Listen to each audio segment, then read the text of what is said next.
what's up? Yeah. Tracy Watler. What is it, Tracy what? Watler. Tracy Watler. Okay, that sounds pretty cool. Now, Watler, that sounds like an American name, but you said that you are from Honduras. Who was your father? He's from Honduras. It's just that the English settlers took over in Honduras. So there's many Watlers. There's many like Smiths. Just depends on what part. My dad is from the coast, so my mom is Lopez. But Mom's Lopez. So mom has the traditional. yeah, well they're from the capital of Honduras, so my dad's from the coast. So yeah, there's a lot of us. We have a lot of Watlers. Now, do you have a lot of brothers and sisters, or? There's 5 of us on my dad's side. 5 brothers and sisters? You know, he's Caribbean. That's pretty good. Most people outside of the tri-state don't know what Honduras is, so Where it is? I don't know, or where it's located. Well, it's located in Central America. We are the center of Central America, per se. Our flag is blue, white, and blue with 5 stars. The 5 stars representing the other countries bordering Honduras. So we touch with 4 other countries. We also have the Atlantic and the Pacific side. It is fairly virgin in comparison to tourism. We don't get off the coast of Honduras. They now get their economy from that tourism, because now there's boats that come, the big carnival boats. Oh, the carnival boats do go to Honduras? Yeah. Roatán it's called. Oh, wow. Roatan, like From Americans. Florida? From Florida, from different places. It's usually in the Cozumel, so if you're going to Mexico, Cozumel, yes. it'll stop in Roatan or Belize. All that's neighboring, so. Belize is neighboring. Mm-hmm. Oh, wow. You could take a boat it's like 45 minutes. You could take to Belize. Now, let me ask you a question. You're in a Hispanic woman. Your nationality is Honduras. Mm-hmm. What race are you part of? Now, there's 4 races here in America. It's Indian, Asian, Black, and white. This is called a Caucasoid and Negroid. Mm-hmm. There's 4 races in the government census. I want you to tell us what race are you part of? I mean, in my opinion, I'm only Hispanic. I'm not, but I'm mixed. On my mom's side, I have, on both sides actually, we have a little bit of white and black. On my dad's side, I have more black than white. My mom's side, I have more white than black. So I have aunts with blonde hair and blue eyes, and aunts with red hair and green eyes. And on my mom's side, I'm the darkest one of the darkest ones on her side. And on my dad's side, I'm one of the lightest ones. Wow.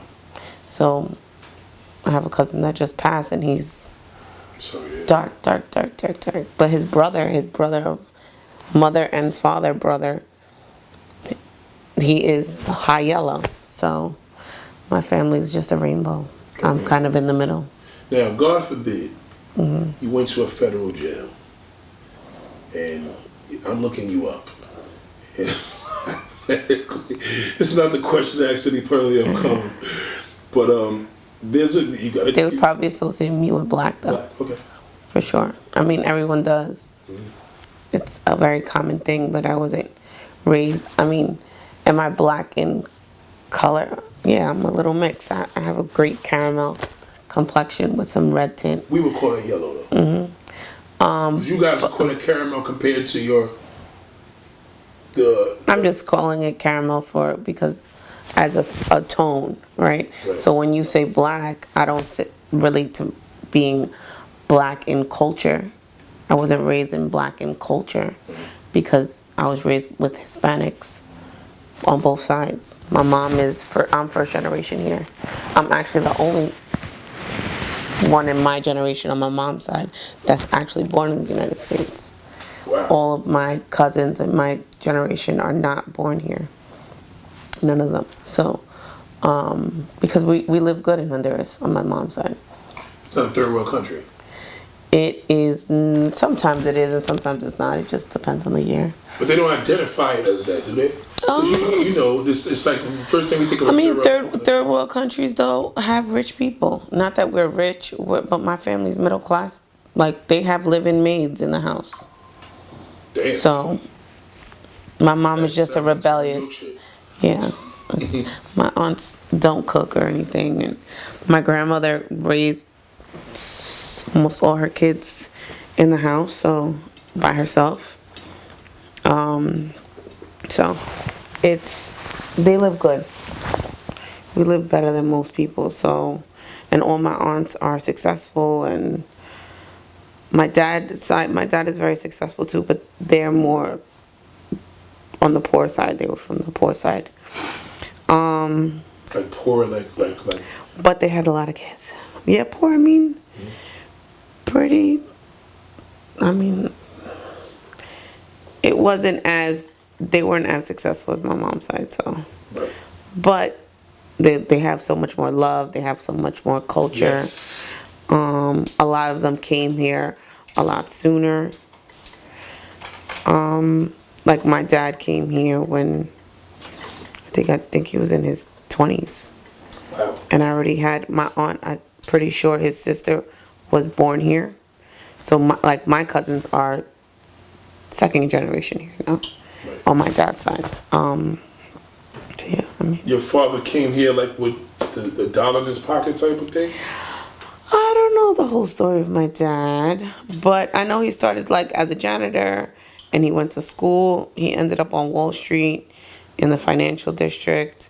He worked for Prudential's for many years. He's very smart, sort of frugal, but very smart as far as investments. And he bought a house and he lives good back home. He lives on like a private sector of,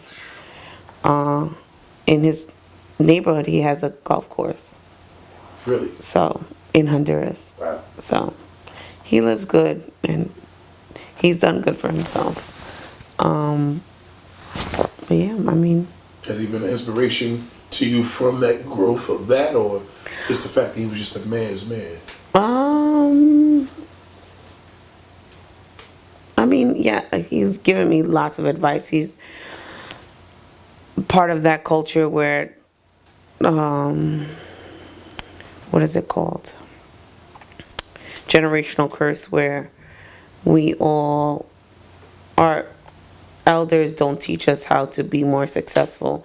They're just like, well, I did it and I figured it out. You figured it out. So unless you ask and like ask for that guidance, you're not going to get it. So, which is Damn, how do you feel about that? something that I broke with my son, because I wanted him to start here, not start down here and raise up. Right. It's more like start where I ended, for example. So, I mean, was he a great dad? Yes, I saw him every single day. He did homework with me. He picked me up. He cooked. My mom worked 2 jobs, so I lived in both houses without a problem. They never fought, at least not in front of me. So you seen him as just a loving mom and dad? Well, they didn't live together. Oh. No. So I was raised until I was 4. So I was raised with both of them, but in different households, which worked. They did great co-parenting, and I learned that. So you grew up with co-parenting before it was called co-parenting? Yes. Wow. Oh, it was grateful hour.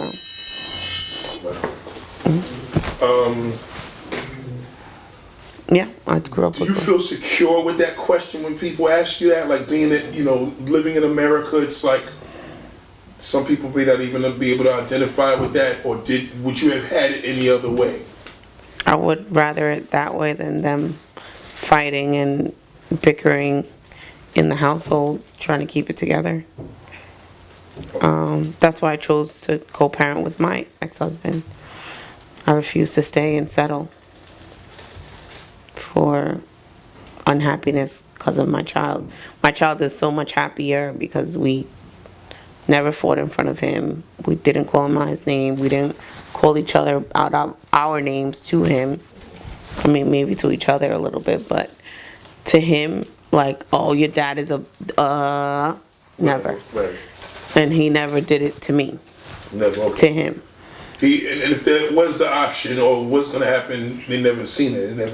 He never seen it. Exactly. We would go out to dinners together, and we've gone on vacation together without a problem. Right. And it worked. It really worked. I mean, it doesn't work for everyone, but also staying together just might traumatize that child even more. So You didn't want a chance to the same way you were raised. absolutely not. And I left when he was 2. Damn. You left. Yeah. I Oh, couldn't, I chose not to be in the situations.